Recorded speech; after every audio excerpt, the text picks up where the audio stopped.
Hey y'all, I just wanted to come on and do a quick correction. I accidentally call Baddington Short the haunted attraction. It is the horror attraction, and I feel like an absolute dingus. The correct video is linked below. I am so sorry, Baddington. So, just anytime I say the haunted attraction, no, I am referring to the horror attraction. Okay, back to you, Past Bailey.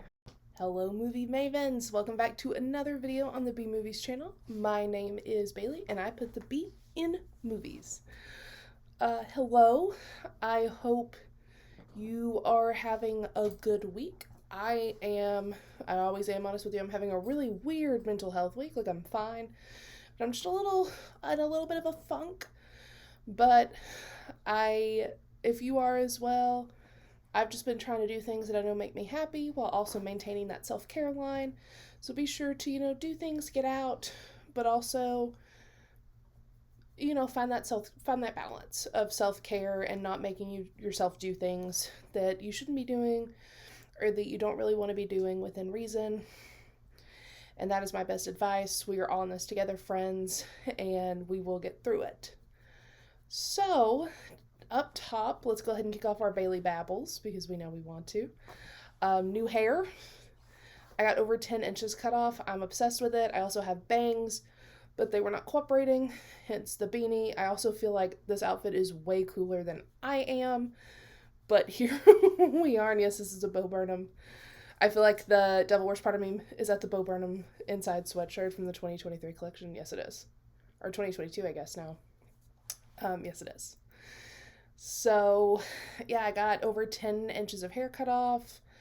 I feel lighter. I feel better. It was just time for a new era, like I've talked about before, with releasing all of the Love is a Working Title series and talking about those personal stories, and the B Movies blog turning a year old and releasing this is our 31st YouTube video. I just feel like it's time for a new era, and I'm obsessed with it. I think it's very C-wordy that I can't say on YouTube, and I'm excited about it. I'm also going to link my personal blog below so that y'all can read the Love is a Working Title series if you so choose. I've talked about my Maddie McKibben before, like in awkward pieces and just with things throughout the B Movies blog. So now that they're all out, there are 5 stories and then an introduction. And so I will link that below so you can just take a look if you want to. If it's not your bag and you just want to stick to the pop culture stuff, more than understandable. I will have both the personal and, as always, just bmovies.blog. I'll have that linked below. That's where you can find all of our pieces for the week. And another thing that I just want to babble about for a second is speaking of, like mental health, this ties in, be sure to check on each other. Things are really, really scary in the world right now, just to be blunt. So be sure you're checking in with each other. And something that I have just the past few months really found comfort in, we all know movies have always been my thing, right? Like they've been my thing since I was a kid. But I've just been going to the movies alone recently. Well, for the past few months here and there, and it's become more frequent that I'm going alone. And it's really just been awesome. It's kind of like my sacred place. And again, I know that I will never take for granted the fact that, like, I can afford an Alamo Drafthouse pass. I know what it's like to, Brittany Broski talked about this week on the Broski Report too, but, like, I know what it's like to ration food. I know what it's like to have to bring leftover food home from work because you don't have money to buy groceries. I fully know. I fully understand, and I will never take advantage of that. But I've just found so much solace lately in going to the movies by myself. Like, I went after my haircut on Monday to see Jawbreaker, and I don't know what it is. I don't know. It almost makes me feel like a little kid, to just be able to roll in there. And, I'm basically like swinging my feet because for those who don't know, I have a knee injury from high school that I got for a really stupid reason. It's so dumb why I have a bad right knee. But I'm like swinging my feet because I don't recline my seat because it hurts my knee. And I don't know. And so that's my advice and how I'm kind of ending this Bailey Babbles. Like, if you are going through it right now, I get it. I have clinical anxiety and depression. Totally get you. So just do something for yourself this week. If you've never gone to the movies alone and you can go, if if that's something that's not an option for you right now, more than understand. Go for a walk. Just do something for you this week. And I know I've said this again, like in our January, our first video in January, but just find something to do for yourself. And if you can't go to the movies alone, I can't recommend it enough. I've been doing it. It's awesome. And there's just something empowering because I also, for those who don't know, I don't drive. And I can watch all kinds of stuff. I have fallen asleep watching The Exorcist. Like, put it on as background noise, just passed out. That, The Shining, you name it. Which probably don't want to unpack that. But driving just terrifies me. And so I'm like, for me, it's empowering because it gets me out of the house. And, I'm like, hey, I got here on my own. So find that thing that empowers you this week. That's my Bailey Babble. New haircut. We're going to get through it. It may suck in the meantime, but we're going to get through it. Check in on each other. Find something that makes you feel empowered and makes you feel better, even for a brief moment. So that's going to end the Bailey Babble today. And yeah, so that's the end of the Bailey Babble. If you're new here, hello, hi. The B Movies channel is an extension of the B Movies blog, so we release pieces every Monday through Friday at 10 a.m. Central Standard Time. On WordPress, you can subscribe, so they go straight to your inbox. If not, they will always live on just bmovies.blog. We have over 200 pieces for you to browse through in our 1 year and 1 month tenure. So there is something for everybody. There is content from an ode to the Halloween franchise, to a spotlight on Devil's Diary, which is a Lifetime horror movie starring Alex Johnson from Instant Star. So I promise there's something for everyone. It's also not just horror. There's a DCOMS piece. There are pieces about teen movies, teen dramas, all kinds of fun stuff. So in every video, since we're an extension of the blog, we do a blog roundup where we just kind of go over what blogs are living on the B Movies blog this week. And so this week on Monday we talked about horror anthology series like The Twilight Zone, Fear Itself, and like, don't get me wrong, I love Channel Zero. It's probably one of my favorite horror series of all times, especially seasons 2 and 3, Butcher's Block and No End House. But by horror anthology series, what I kind of mean with this one is one where it is a different story each episode. I also did not include anything about American Horror Stories because A, I don't think it's that good. Do I watch it? Yes. But I don't think it's that good. And B, I also address, I think Emma Roberts, I believe she's apologized. From what I've read, it was very lackluster, and actions, in my opinion, speak much louder than words. But just keep in mind that she has, I'm going to say allegedly, because we're on YouTube, I'll say allegedly. She's been accused of some very bad things over the years, and like some things we know are true, allegedly. Just so that I don't get in trouble. Allegedly. And so just bear that in mind with American Horror Story, and, if she ever creeps her way into any of the American Horror Stories. Ryan Murphy works with a lot of problematic people, and so just keep that in mind. That's why I haven't really talked about this season of American Horror Story. Also, just to be honest, in my opinion, this season of American Horror Story is extremely lackluster. It's very boring. I know that the second part will be coming out, but just for all of these reasons, I probably won't be covering any of that for now. And that's just why. I think that Ryan Murphy works with a lot of problematic people.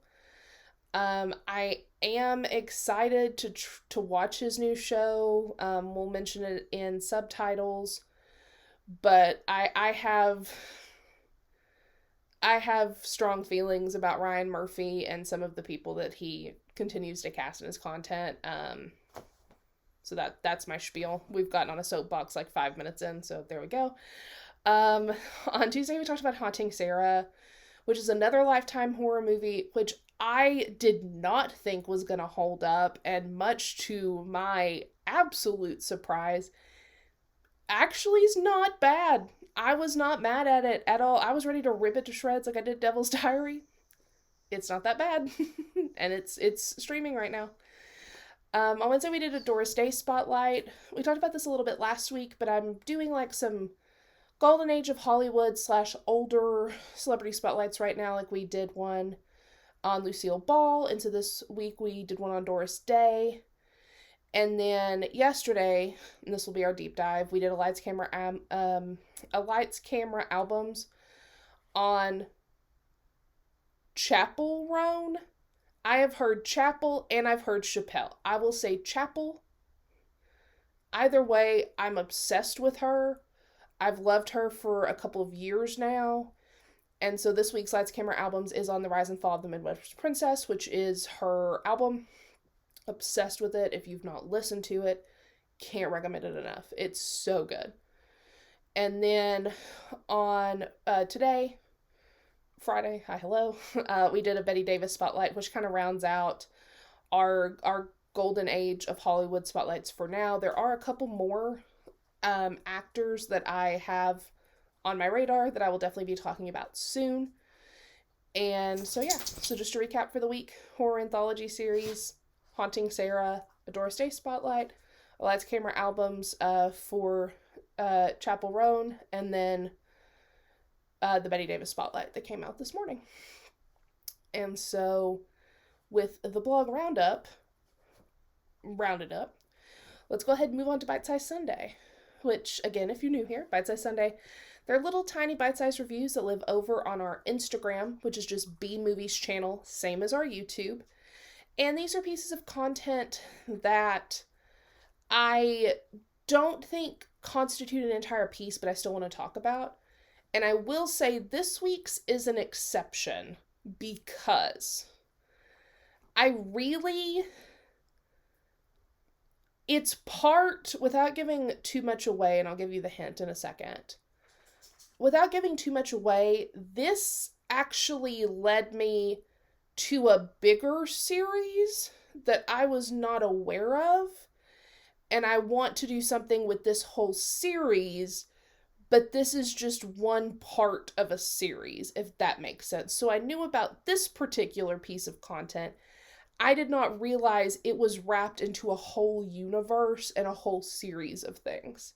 So there is going to be a piece that I am going to do on this whole series of things because I have been blown away and like I'm honestly ashamed I didn't know any of this existed.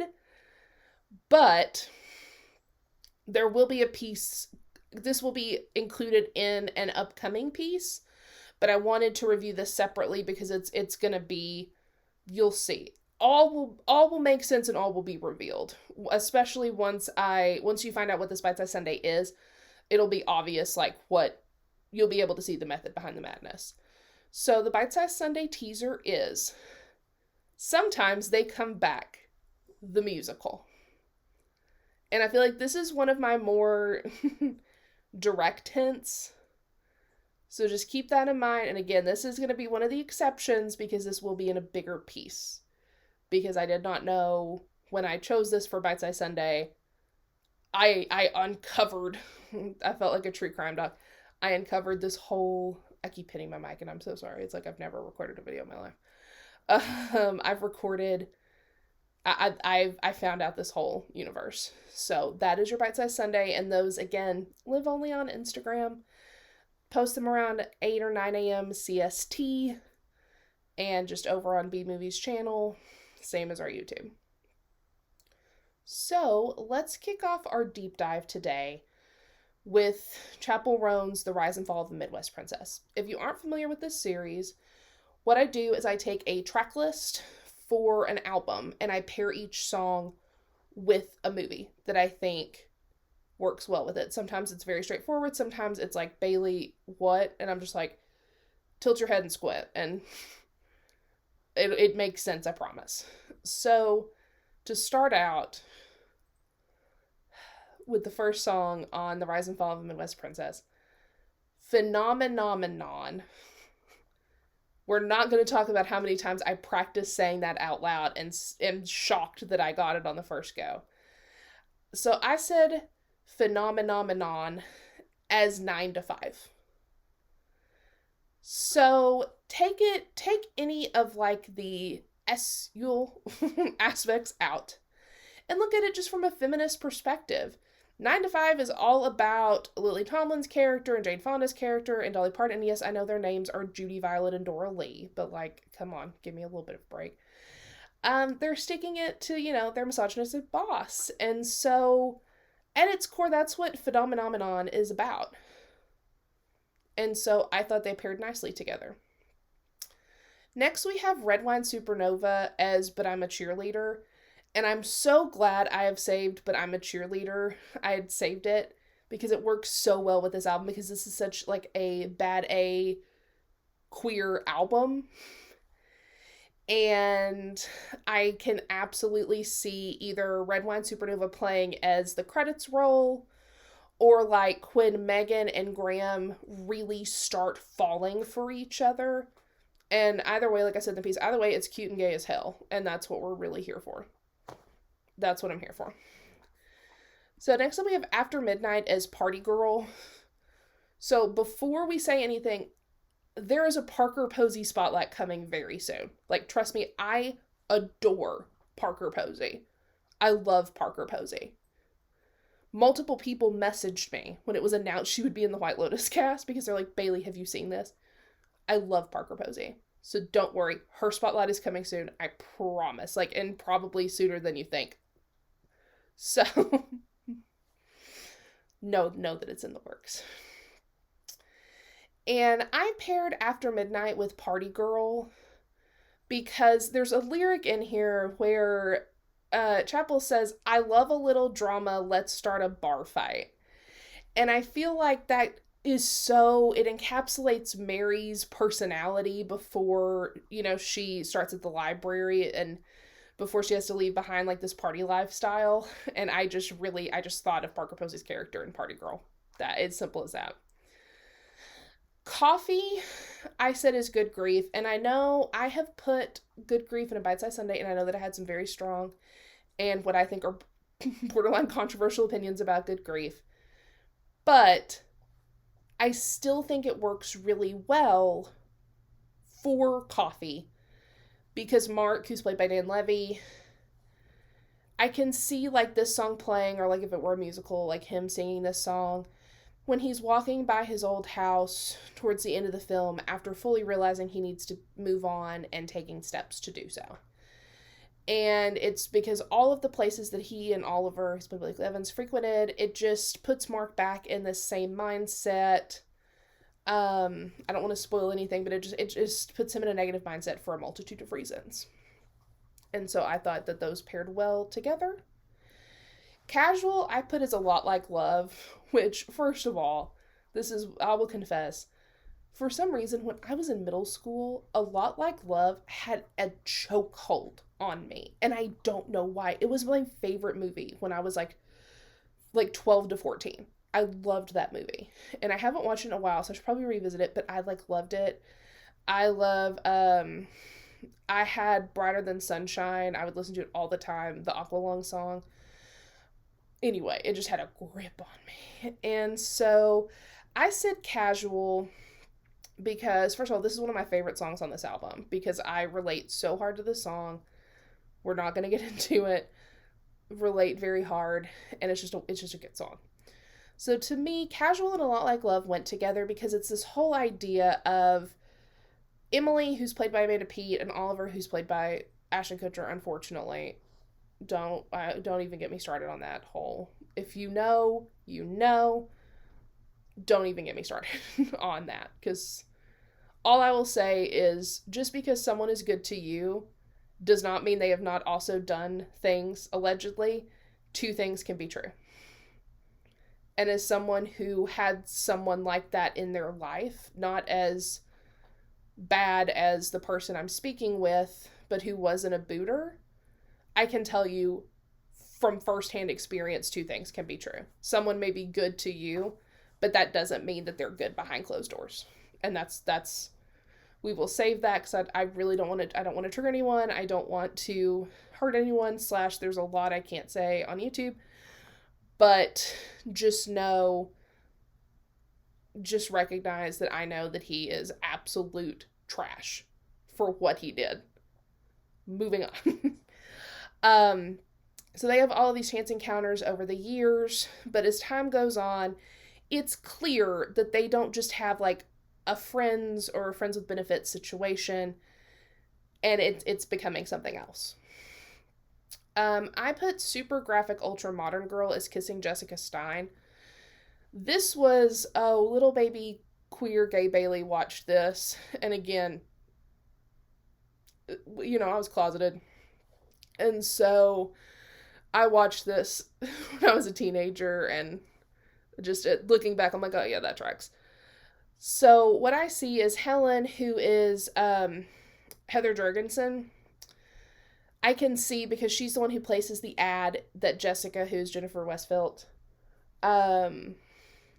responds to.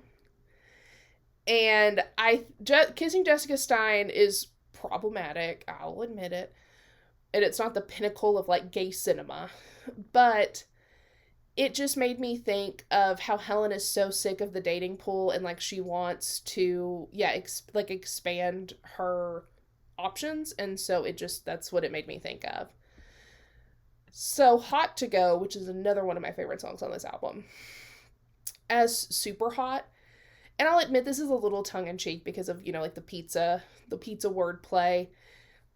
I'm very pleased with myself before you even asked. But Jackie, who's played by Candace Cale, is super into Carmen, who's played by Sierra Michelle. And the catch is, like, Jackie is terrified to tell Carmen. And so I could see this in some sort of, like, daydream sequence or towards the end before the twist of Super Hot. If you haven't seen it, watch it. It's on Prime. I think it's so much fun. I really enjoy it. It's low-budget horror. I love it.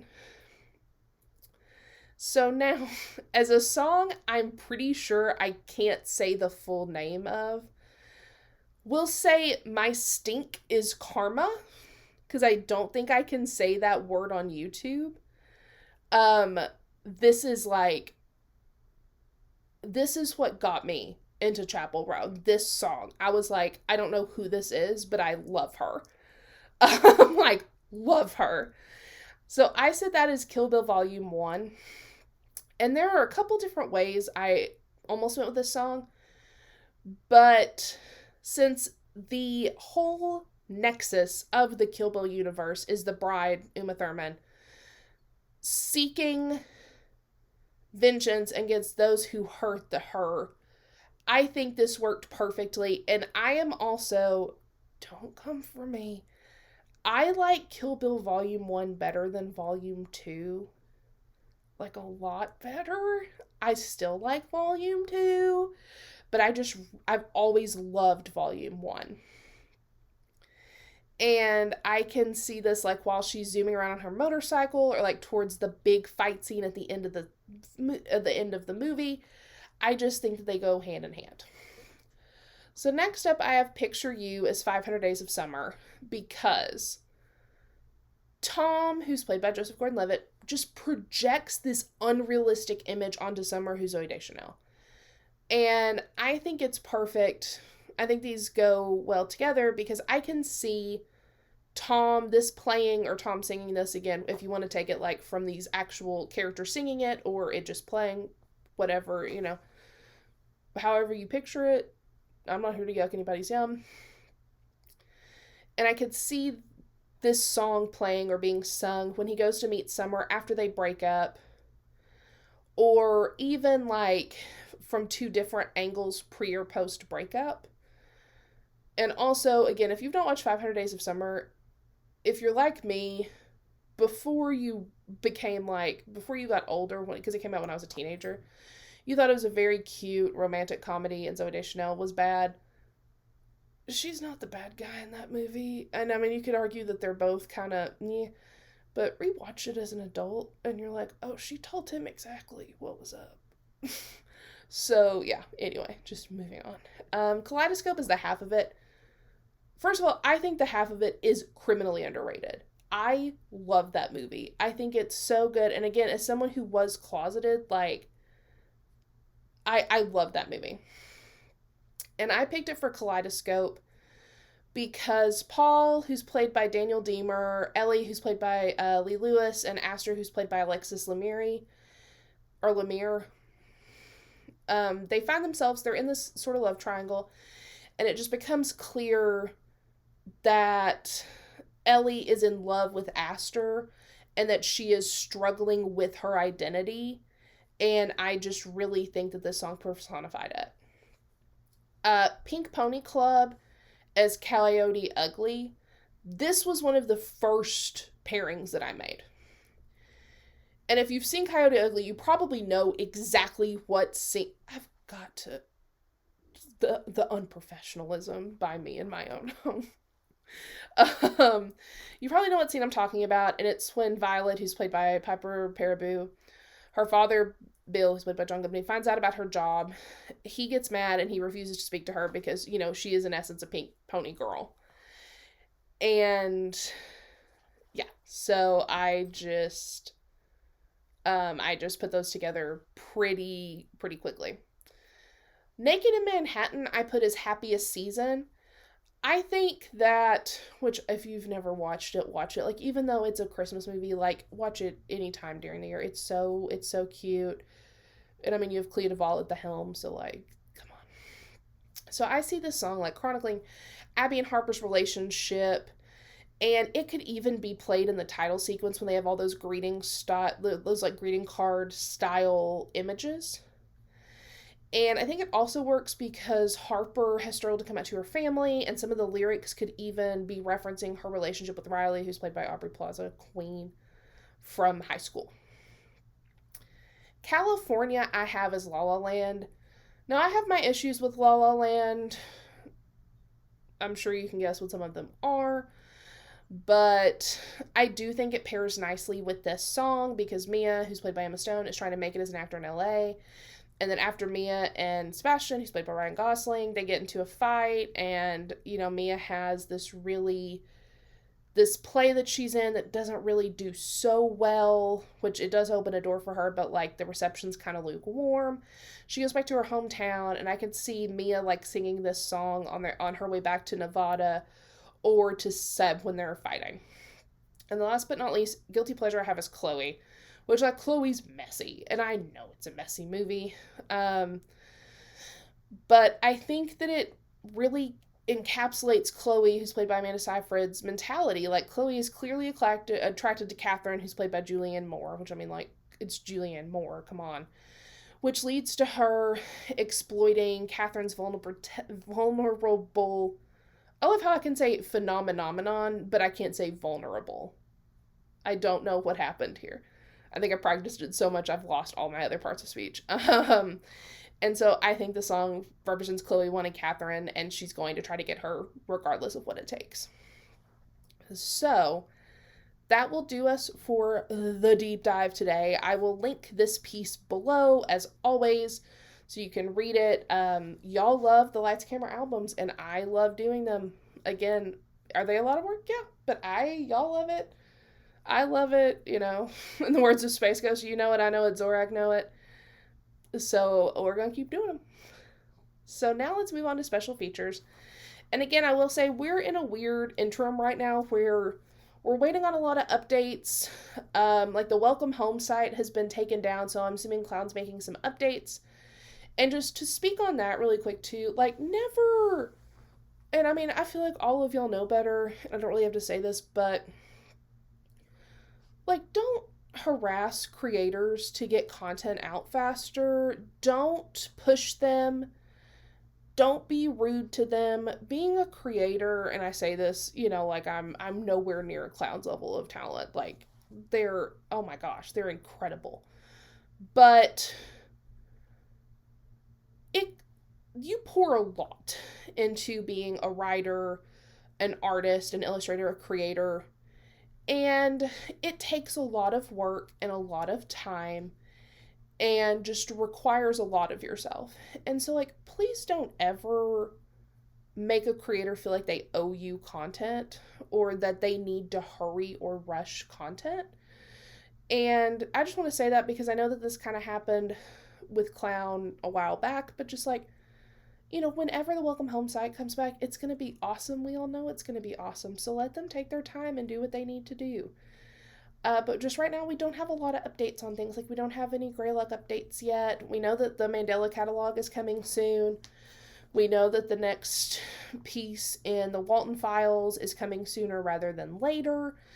And so I have a couple things for us today because I'm just trying to, as I find nifty little things, I'm just putting them in special features. If you are new here, this is just a spot reserved for updates to the analog horror series we follow, the horror ARGs we follow, things that I haven't written about yet and I may not write pieces about, discussion topics, all that fun stuff. So the first thing in special features I have for us today is the next Locked Below video has dropped on Barry's channel. And so let's start with Locked Below Chapter 2, A Complimentary Coffee. So we open exactly where the last episode ended.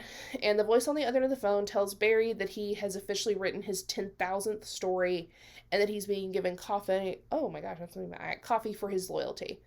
However, we also learn that there are ulterior motives to the coffee because they think that Barry's been cutting it too close to the deadline of 24 hours. And so it's not, it's a backhanded reward, shall we say. Barry then writes the same story about Derek and Scarlett and Henry, and he falls asleep. When he wakes up, he spills coffee all over his machine, and the room goes dark. However, the story still posts, so Barry begins writing the story again, but this time is different. Princess Scarlett remembers the last iteration of the story and is trying to explain it away as a dream. However, as the events of the dream unfold, Scarlett's dialogue at the end changes to her having deja vu, and Henry and Scarlett talk about her dream at their wedding, which is different dialogue than we've seen before. Then things get crazy. Scarlett is starting to remember all of the past stories and loops that she's gone through, and she tells her lady-in-waiting everything. And her lady-in-waiting just tells her she's stressed out. However, we know something is changing because the dialogue is now changing from story to story where it has been consistent before. And this time, when Scarlett is kidnapped by Derek Devious, she's able to disarm him and basically, like, holds her own. So Henry shows up to rescue her, but it's obvious that Princess Scarlett has, like, been able to fight off Derek. And so Henry catches up to Scarlett, and she tells him that they need to and should talk. And that's where this episode ends. If you're not watching these, they're very cool. It's the Locked Below series that was available during Project Earth. Which, Barry's, I know that you said y'all were talking about it and exploring a second season, but you know I'm still a huge proponent of the second season. But these are just really cool. It's so cool to see these come to life because I read them during Project Earth, but it's so cool just to see them come to life and to have these voices and just have that extra dimension to them. So I can't wait for the next one. And you can also read more over at Barry's office. I'll link his channel, this video, and his website below. So next up we have The Haunted Attraction, which is a new Baddington short. And it's set in the Haunted Attractions landscape of FNAF 3. I believe. I'm pretty caught up on all of the FNAF lore. I've watched several video analyses on it. But if anything I say is wrong, I apologize. There's just a lot lot to keep up with FNAF.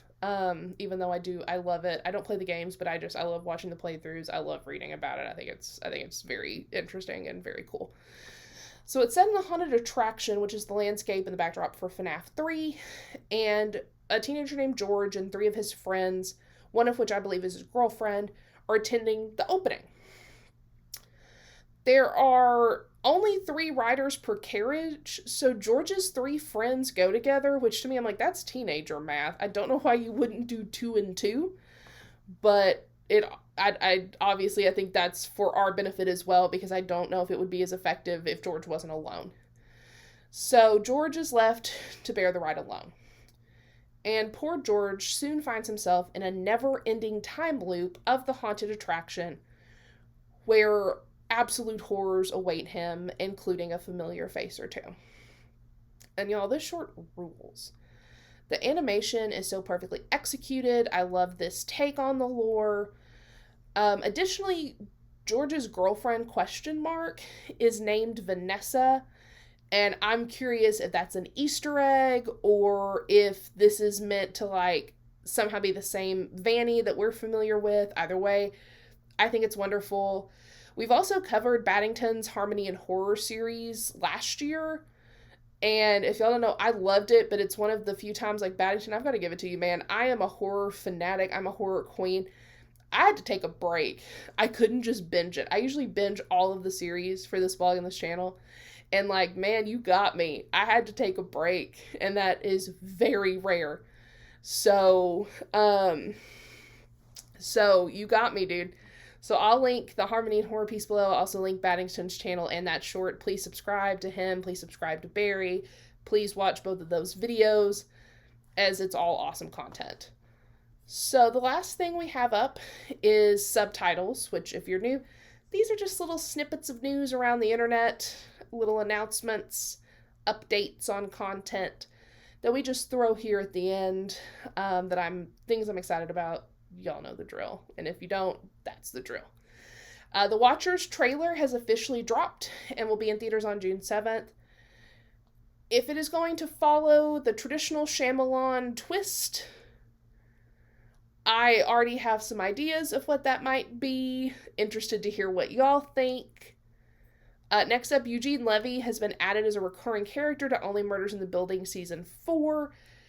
I have a feeling this may be the last season, or like the penultimate season, because they are getting a lot of new people in this season, like Molly Shannon, Meryl Streep's going to return, Eugene Levy. There have been several people added, so I'm very intrigued. John Waters has announced his first movie in 20 years, which, what? Called Liar Mouth, which will star Aubrey Plaza. Sign me up. Sign me up.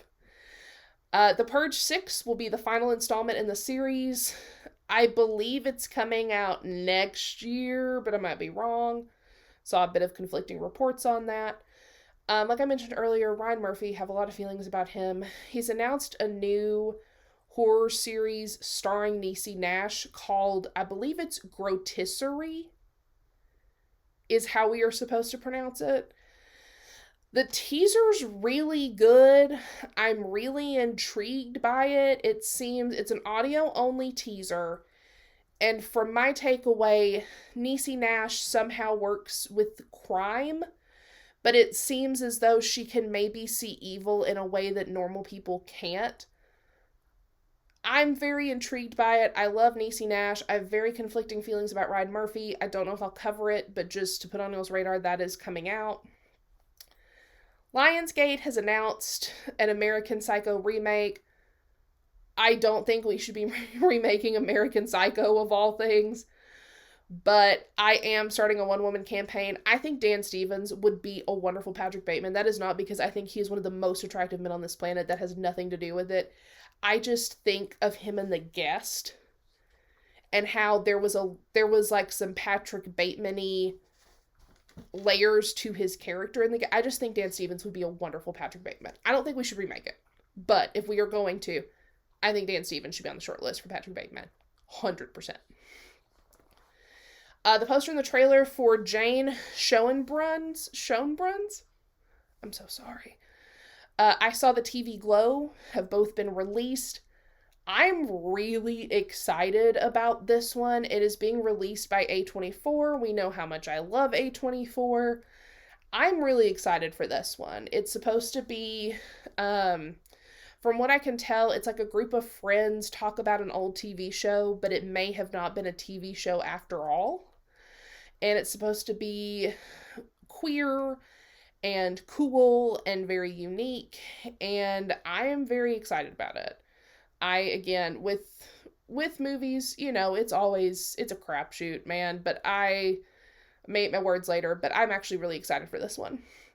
And then the last thing that I have up for today's subtitles is that a paranormal activity game is being developed by Dread XP, and it's apparently going to be very scary. So I'll definitely be watching some playthroughs of that when that comes out. So I think that's all we have for today. Again, this is about our usual length. I know that we did that one video that was like 70 minutes long, and I know y'all liked it. But right now, we're just until we get some updates on some stuff, which creators, take your time. Take your time. We will be here waiting. I promise there's no rush. You do what you need to do. I know as a writer, sometimes it takes so much of you to write. Then this is just me writing blogs. So take your time. But yeah, I think that's all we have for this week. Feel free to follow me on Instagram at Lisa_Frankenstein_, which I had before the movie, even though I love the movie. Feel free to follow Elliot over on Instagram at reading.with.red. Follow us on Instagram at bmovies channel, just same as our YouTube. Follow the bmovies blog at bmovies.blog. You can subscribe and get fresh pieces Monday through Friday, 10 a.m. CST. And yeah, subscribe to this channel if you're not already subscribed. It is free. Give us a like if you feel so inclined. Leave a comment if you're feeling frisky. And yeah, I think that's all we have. I will see y'all next Friday. And until then, all that's left to do is fade to black.